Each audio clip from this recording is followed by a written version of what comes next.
Serial তুমি আশেপাশে থাকলে তো এই মুহূর্তে দেখা যাচ্ছে যে দেবের জীবনে পারো নয়, এসেছে নতুন এক নারী যার নাম হচ্ছে পার্বতী।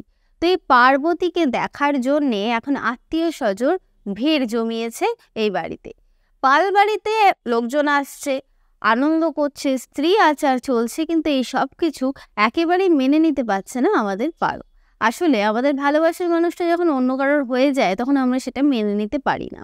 হ্যাঁ, ভালোবাসার মানুষটা প্রথমের দিকে না মানতে পারলেও পরে সেটা মেনে নেয়, কিন্তু প্রথম থেকেই আমরা মানতে পারি না, আর শেষে গিয়েও আমরা মানতে পারি না।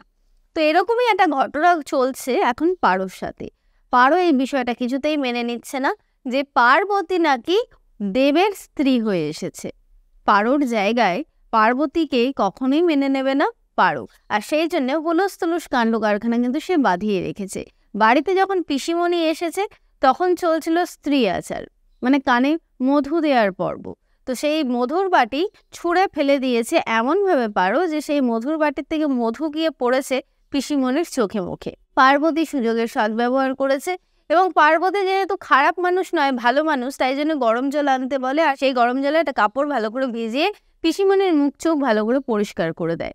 তারপরে তার থেকে গয়নাও পেয়ে যায়।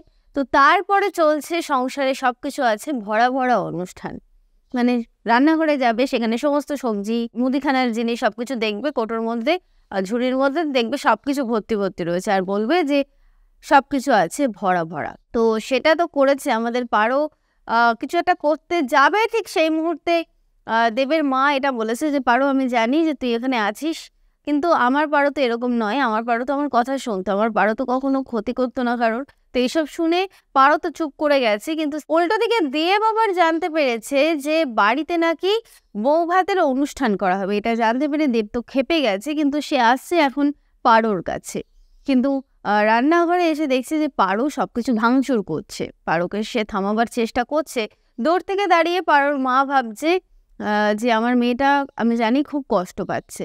কিন্তু সত্যি কথা বলতে গেলে মা বলো, বাবা বলো, শ্বশুরবাড়ির লোকজন বলো, যে যতই ভালোবাসুক না কেন, কেউই কিন্তু কষ্টটাকে ফিল করতে পারছে না, বা পারে না, কোনোদিনও পারে না। আর সেটাই কিন্তু সিরিয়াল তুমি আশেপাশে থাকলেতে দেখিয়ে দেওয়া হচ্ছে। যে কষ্টটা ফিল করতে পারছে আমাদের দেব, সেই কষ্টটা কিন্তু ফিল করা সবার আগে উচিত ছিল পারোর মার। তার কারণ হচ্ছে মা তো সন্তানের সব কষ্ট দুঃখ বোঝে, কিন্তু না, মাও কিন্তু কষ্ট দুঃখ ভুলে নতুন মেয়েটিকে নিয়ে নিজের মেয়ে করে আনন্দে আছে। মাঝে মাঝে সে কষ্ট পাচ্ছে ঠিকই, কিন্তু নতুন মেয়েটাকে নিয়ে কিন্তু নাচানাচি করার তার আর শেষ নেই। তো এইবার আসছে দেবের ফুলশয্যা। তো দেবের ফুলশয্যার দিন পারো কিছু করবে না, সেটা আবার হয় নাকি? মানে ফুলশয্যা হচ্ছে একটা ভাইটাল ডে, মানে প্রত্যেকটা মেয়ের জীবনে একটা, মানে একটা কাঙ্ক্ষিত দিন। কিন্তু সেই যে মেয়েটা এসেছে বিয়ে করে, পার্বতী, সে তো অপেক্ষা করছে, কিন্তু তার অপেক্ষার অবসান ঘটিয়ে দেব তো ওই ঘরে ঢুকেছে। তার কারণ পারো ওই ঘরে হুলুস তুলুস কাণ্ড বাঁধিয়ে দিয়েছে। ভূতের উৎপাতে পার্বতী কি পারবে ওই বাড়িতে টিকতে, নাকি ওই বাড়ি ছাড়া হয়ে যাবে? এটা অনেকেরই প্রশ্ন হতে পারে। তবে হ্যাঁ, পার্বতী টিকে যাবে, কিন্তু কথা হচ্ছে এবার ধীরে ধীরে দেব পারোকে ভুলে কি করে পার্বতীকে ভালোবেসে ফেলবে, আর এই পার্বতী আসলে পারো কি না সেটা আমরা জানতে পারবো। এবার তোমরা ভাবছো না যে পার্বতী কি করে পারো হবে?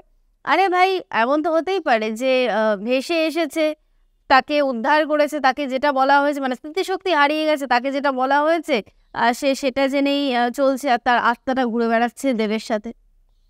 এটা সিরিয়াল, বাস্তব নয়, তাই অনেক কিছুই ঘটতে পারে।